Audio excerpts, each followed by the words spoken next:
Howdy folks, and welcome to Clark Doom's Doomcast. We review popular TV on this channel, and today we're going to be walking through the new Season 3 opener of Lower Decks. I, for one, am glad to have some Trek airing weekly again, and this was a fantastic opener, so without further ado, let's go ahead and dive right on in. So first off, we got a new banner for the show, in the style of the Strange New Worlds one that came out before that season started. It was very classy, very cool looking. We then open up with a FNN newscast that's recapping the whole Pakled planetary destruction stuff from the last season, and the Cerritos being docked while Captain Freeman stands trial for detonating a Klingon bomb on the planet. We then move over to Mariner, and she's talking with her dad about how messed up this whole trial is. And we get a sense from Mariner that, she's going to try to do something to help her mom. And then during the scene, I had a thought, have we actually got the name of the Admiral? I mean, I imagine it's Admiral Freeman, but I went to go look at the credits, and I just cannot find the dude's name at all. So if anyone can confirm that that's Admiral Freeman, please comment below. I also really loved the jokes that we started out with. I liked how Mariner made a comment about nobody driving anymore, and why do people even need a bridge when the San Francisco Bay Bridge has always been a big piece of imagery within the Star Trek universe. That was fun. And I also laughed out loud when Admiral Bwayne Amigo comes up on screen, which I'm pretty sure translates to good friend. But those were really good. I mean, the show is definitely starting out on a funny foot. I like that. The show opener plays, and we get that awesome Lower Decks theme song. It's very in keeping with the TNG era. Absolutely love it. After the show opener plays, we're over at Boimler's Raisin Vineyard, and Mariner is visiting so that she can come up with a plan. After a bit of discussion, we learned that the logs during the Pakled encounter from Captain Freeman were corrupted, and it appears like she was covering something up. Boimler mentions that he kept his own logs, and they could corroborate what Freeman's story was, and it's likely that Rutherford is up with a small engineering contingent at the Cerritos, or at least knows where it's at. And during the scene, we got a couple of funny moments. Really, the bulk of it were the ladies on the Raisin Vineyard fawning over Boimler, and I kind of got the sense that Boimler is like the anti-Geordi in a way, in that he has access to tons of beautiful women, but all he cares about is Starfleet, and that's actually enough to make him happy without longing for something else. After that, we are now at friggin' Cisco's, and Rutherford and Tendi are there, sharing a meal. They're chatting about how Tendi never went and visited many Earth sites when she was in the Academy. Boimler and Mariner show up and let them know that they need to get up to the Cerritos to get Boimler's logs. Rutherford knows the coordinates of where the Cerritos was docked, but mentions that to get up there, they're going to have to break into a secure transport facility. During this scene, there was a really funny moment with the Ketracel White Hot sauce. Mariner digging the spicy food while Boimler can't handle it. Classic Lower Decks. But this was more funny to me because I knew a few guys who started a hot sauce company back in the day, and I'm really familiar with that Scoville scale. And on the bottle, it said that the Ketracel White Hot sauce was 17 million Scovilles, which means that it's about 11 times hotter than police-grade pepper spray. Just for reference, something like a habanero is like around 100,000 Scoville. So 17 million is quite a lot. We then move to a secure transporter facility, and with Denny, the transporter chief, who watches over the place, and there's a little bit of a gag about him being everyone's grandpa. I'm not sure if that's a play on the old Scotty, that would show up from time to time, or something else. There were a couple of funny moments during this. I like the whole "I'm a bit of a buffer buff" comment.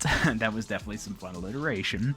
Also, there was literally no gate and just a sign that said "Keep out" at the transporter facility, and that's just so Starfleet to me to assume that everyone will follow the rules. I mean, it reminds me of how communications on the Enterprise were open to anyone on the ship to abuse, but officers were expected to just follow the rules and only use it when they were supposed to.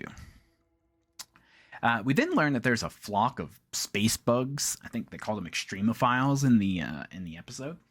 that are blocking transport from Earth up to the dry dock. And the only way to get up to the spaceship, or the Cerritos rather, is to actually fly up there. Then Mariner has this idea to go to Bozeman, Montana, and use Zefram Cochrane's first warp ship, the Phoenix, to actually get up there. Conceptually, the idea of using the Phoenix to get up to the Cerritos is such a loving way to celebrate Trek history and move the plot along. I mean, the reason people say this is a love letter to Trek fans is because of little things like this. So, the crew is now on the Phoenix, and a dude named Gavin hops on with the crew and is nervous about the launch. After launch, we get a hologram of Zefram Cochrane piloting the ship. Very nice touch. And once they arrive at the Cerritos, Gavin takes off to, quote, explore the galaxy. I guess we'll see more from him later.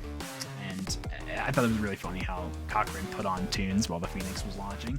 Just another one of those love letter moments. So the crew finds Boimler's logs on the Cerritos after they have made it there, and unfortunately they're too personal to use because Boimler has weird stuff recorded. Basically him sniffing chairs and being excited about Ransom saying his name out loud, and also a matter of getting extreme gas.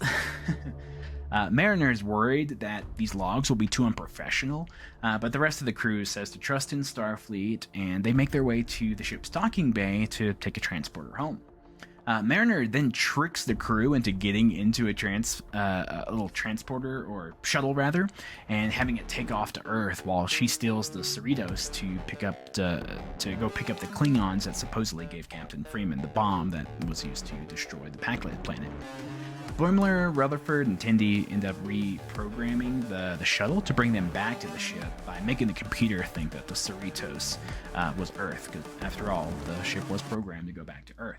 After a little crash landing, they make it back up to the bridge. One of the dry dock security officers is playing digital 3D chess in one of these scenes, and another officer beside him asks if the Cerritos was supposed to leave orbit today, and then the ship whizzes past them. But I just thought it was funny how they were playing 3D chess on a computer. I think that's probably the first time we've seen something like that. And it makes sense, because I mean, lots of people nowadays play chess on the computer and don't just like carry around their boards and whatnot. So Boimler, Rutherford, and Tendi make their way to the bridge and then take command of the ship's controls. Mariner ends up breaking down a bit after this because she feels that she can't help her mom. Security ends up coming up to the ship to find out what's going on, but at the same time, those space bugs, or extremophiles previously that we mentioned, come up to the ship and start using the Cerritos as like a breeding ground. And that gives the crew an idea to trick the security officers.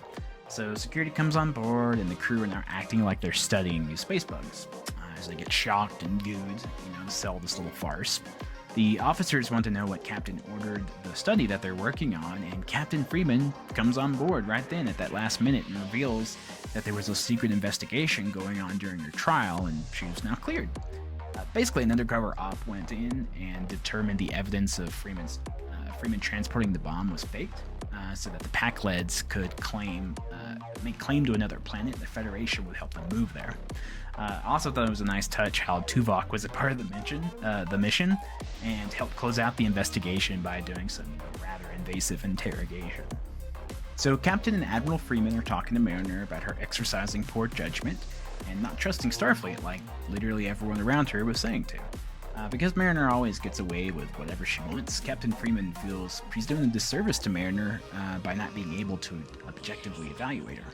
So because of this, Captain Freeman wants Ransom to be her commanding officer now and determine if she should stay in Starfleet. Before this episode closes out, we get a little moment where FNN has a brief story about a little boy who solved Fermat's last theorem.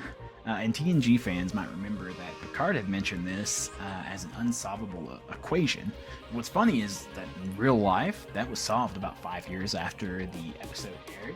So I like that Lower Decks finally solved that in the Trek universe. We also get a moment where the nervous guy, Gavin, from the Phoenix earlier, is picked up outside of Jupiter, and he's raving about wanting to explore the stars. And I'm not sure if this was supposed to be a dig at nerdy Trek fans who would probably be too scared to ever go into space, but if they did, they would totally get into it. Or it might be calling something else out, but that's what I read. So now that we've walked through the episode, I have a few final thoughts that I want to share. I think this was a pretty decent season opener. At first I felt a little weird about Captain Freeman's drama being resolved off screen, but after thinking about it a bit, I realized that it's perfectly in keeping with how this show separates main bridge crews from the lower decks. Basically, the bridge crews go on these big, high-octane adventures and never let the lower decks crew know what's going on until the mission is completed. I also thought that going to Bozeman to use the Phoenix was a really fun and an interesting choice, and I liked all the little references like the Crash and Burn bar with the one-song jukebox, or the first Vulcan ship, being a kid's playpen, or the Thirst Contact refreshment stand.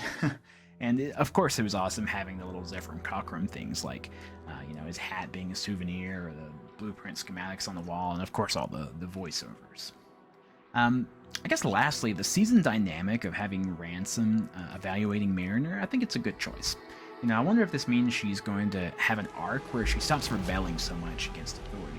That stance makes sense for the 21st century, but I don't think it does for the 23rd. Because a large part of the Trek universe is about humanity moving into a position where the system, is more hopeful and actually serves a sense of justice. There aren't many shows that represent a hopeful future, and I'm glad this show recognizes that. Since we know that DS9 is going to play a part this season, I don't think it's a coincidence that we're touching on these themes, because the show did a great job, or that show specifically did a great job of balancing, what we realistically know about how humanity acts with the idea of building a more hopeful future. I assume a large thematic point of, those upcoming DS9 scenes will be to give Mariner more perspective around Starfleet and call out that, there are occasionally times when you gotta operate outside of the system, but that should be the exception and not the norm. And good judgment is how you determine when to do so. It can't be necessarily the default option. So that was my brief review of Lower Decks Season 3, Episode 1, Grounded. I hope you folks enjoyed, and stop by next week after Episode 2 airs. Don't forget to live long and prosper, and remember to be excellent to each other.